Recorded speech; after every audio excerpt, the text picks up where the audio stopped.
Hi, I'm Callie Yanta, back with message number 3 to Planned Parenthood contractors in St. Paul.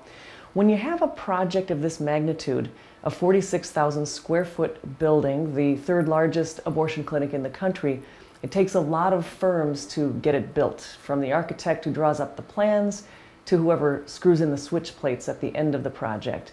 But because of the nature of what will take place inside this particular building when it's complete, I'm aware of a handful of companies that refused to even submit bids for the work.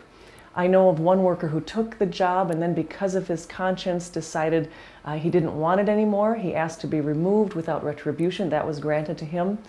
I'm also aware of several firms who are currently building the new Planned Parenthood in St. Paul that have since lost other bids because of their involvement in it. And I've spoken with a few of you guys at the site, one of whom told me that he wrestles with being there every day. I also recently interviewed an electrician who'd been out of work for almost 2 years. In fact, he was right around number 380 on the bench at his electrical workers union in St. Paul. Then he got a phone call one day and he was forced to make a very difficult choice. All of a sudden I get that phone call and it's the St. Paul union rep calling me saying, hey, you want to run a job? Which is being a foreman for a job. And I said, well, what is it? And then he said, well, it's a clinic and there's protesters on it. And he said it so fast, I said, what? Are we protesting something? He said, no, no, no. There's going to be protesters on the job. And would you feel comfortable working this job with protesters? I said, well, what kind of job is it? And he said, well, it's a Planned Parenthood clinic. Okay, what are they going to do there? Well, you know, birth control stuff. And then I said, well, are they going to do abortions there? And he couldn't answer that.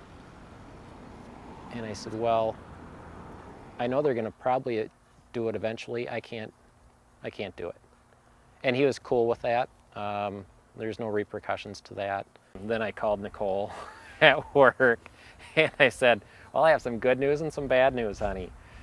And she says, what is it? And I said, well, the union just called me for a possible job, to run a job. And she says, you know, great. I said, bad news is a Planned Parenthood clinic. And, you know, it's just kind of like, when you're down so low with not working for so long, you know, even I was trying to justify, it's like working the project, but I couldn't. And that's what Nicole just seemed to do, is try to justify, well, it's a clinic, you know, but no, it's not. There could be abortions there. They don't tell me that there's going to be abortions there, but there possibly could be. So it's big enough that it could happen. What can you tell me specifically what it is about that bothers you? The clinic?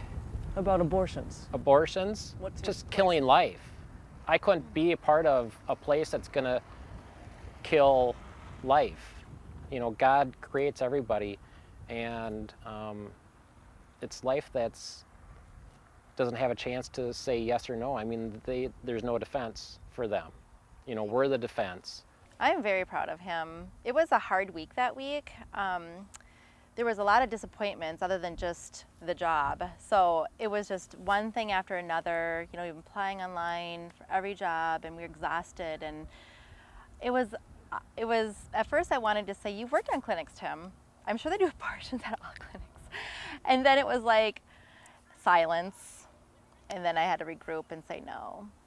And then I called my mom and she just like confirmed, you guys are really bearing the, you know, your cross and following your faith, and this is a good thing. And I'm glad I had her encouragement. We've never been for abortion or even pro-choice. We've always been against abortion, but I guess we didn't realize how against abortion we were until, you know, you live what we've lived through. And it's really made us stronger in our faith.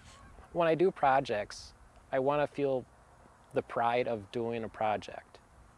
When I'm with relatives or friends, oh, hey, we're driving by, I did that project, you know, and be all excited, and they're going, wow, really? How could I go by this project and say, I did that project. And then they say, oh, it's Planned Parenthood. You did that? I couldn't, you know, that's the other side of it. But first was, you're killing babies. Tim and his wife, Nicole, have 2 kids, and they were able to get by barely over those 2 years on her single income as a school teacher.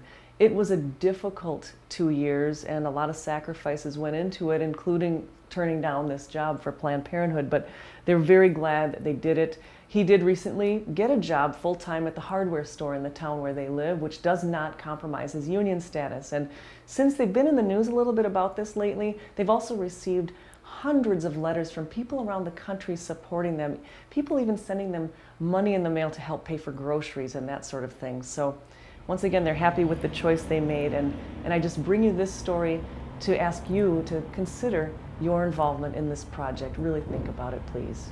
I'll be back tomorrow with message number 4.